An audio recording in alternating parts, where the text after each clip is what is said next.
Welcome to the wild, wiggly world of Atlantic salmon in Norway, where these fish are basically the rock stars of the fjords. Salmon salar, the Atlantic salmon, isn't just a tasty sushi roll, it's a global trotting river-to-ocean superstar that's been swimming circles around Norway's icy waters for millennia. Picture this. These slippery heroes are born in crystal clear rivers, take a gap year or three in the Atlantic Ocean, then bam, navigate back to their exact birthplaces like they've got a built-in GPS. In Norway, they're not just fish, they're a way of life, powering a multi-billion kroner industry and starting in every seafood buffet from Oslo to Trosmo. But don't let their shiny scales fool you. These guys face drama like sea lice and the occasional nosy seagull. So grab your fishing rod and let's dive into this epic, fantastic saga of Norway's Atlantic salmon.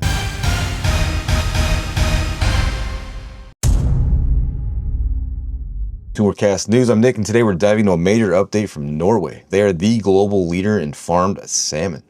The government's bold plan to overhaul fish farming has hit a snag, though, with lawmakers pumping the brakes on major changes. So what happened and what is next for this $10 billion industry? Let's get into it. Norway produces 1.6 million tons of Atlantic salmon annually, but concerns over sea lice, wild salmon declines, and fish welfare have sparked a push for change. In April of 2025, Fisheries Minister Mariana Silverstein unveiled a plan called the Future of Aquaculture, aiming to shift from production limits to a focus on environmental impact and fish health. I've been doing YouTube long enough to finally get some analytics on my audience, man. It's come to my attention that the majority of you are from a particularly dark era in the history of the U.S. education system. And with that being said, we've decided to add a new segment I would like to call for the Common Core Impaired. We've created this graph to just kind of give a visual on just how heavy 1.6 million tons is, man. Send the graph. We're all uneducated, it's not our fault. We're all uneducated, it's not our fault. We're all uneducated, it's not our fault. Except for Tom, he's kind of dumb.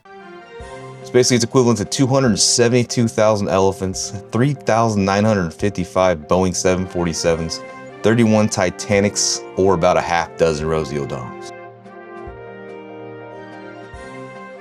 The big idea is to replace biomass caps with sea lice emission quotas, where farms with lower lice levels could grow, while high-impact farms face cuts. The plan also includes a lost fish tax to reduce fish deaths. 100.5 million salmon died in 2023 alone, and new rules for land-based farms to boost biosecurity. But here's the twist. The industry's pushed back and lawmakers listened. The Norwegian Business Association, representing 33,000 companies, slammed the proposals, saying they lacked evidence and could hurt investments. In June of 2025, 6 major parties in Norway's parliament reached a compromise. We'll keep the current traffic light system and biomass limits for now, delaying major changes for 2 to 4 years to gather more data and consult the industry. But it's not all on hold. Starting this fall, an environmental tech scheme will reward farmers using zero lice technologies like closed containment systems with extra production capacities, and this could add up to 30,000 tons of biomass by 2028, which would be a 2.5 boost. But meanwhile, land-based farms got new rules in July, including water disinfection and auction-based permits. Why the urgency? Wild salmon stocks have halved since the 1980s, partly due to sea lice and escaped farmed fish. Environmentalists say that the reforms don't go far enough, as open net pens remain in use, but with Norway's seafood exports at stake, the government's walking a tightrope between sustainability and jobs. The compromise gives the industry breathing room, but delays the bold vision of performance-based farming. Lawmakers will revisit the plan by 2026, aiming for a system that rewards low-impact farms while protecting coastal communities. It's my own solution, just a list right quick. Number 1, quit eating Atlantic salmon. It's gross. Maybe I'm just a bit pampered eating salmon from the Pacific Northwest, but the Atlantic salmon just isn't it, man. I think the government in Norway is just trying to convince people that it's a good option to eat. But I mean, they don't feel too bad. In Germany, they're convinced that herring's good.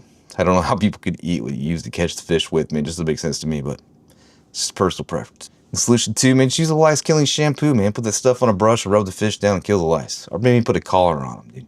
Some sand flea stuff. Probably do it than that. And number 3, just import the good stuff from Alaska. Don't even mess with it, dude. And on Tourcast News, we're bringing the stories and the solutions, bro. We're well on our way to the Nobel Peace Prize in 2026, man. So go subscribe to the channel and follow along. It's the goal, Nobel Peace. Norway's fish farm reforms are on hold, not scraped, as the nation balances environmental goals with economic realities. Will this compromise deliver, or is it just kicking the can down the road? Let us know in the comments. Don't forget to like, subscribe, all that other YouTube stuff, and the bell thing for more global news, man. But that's going to be it for this one.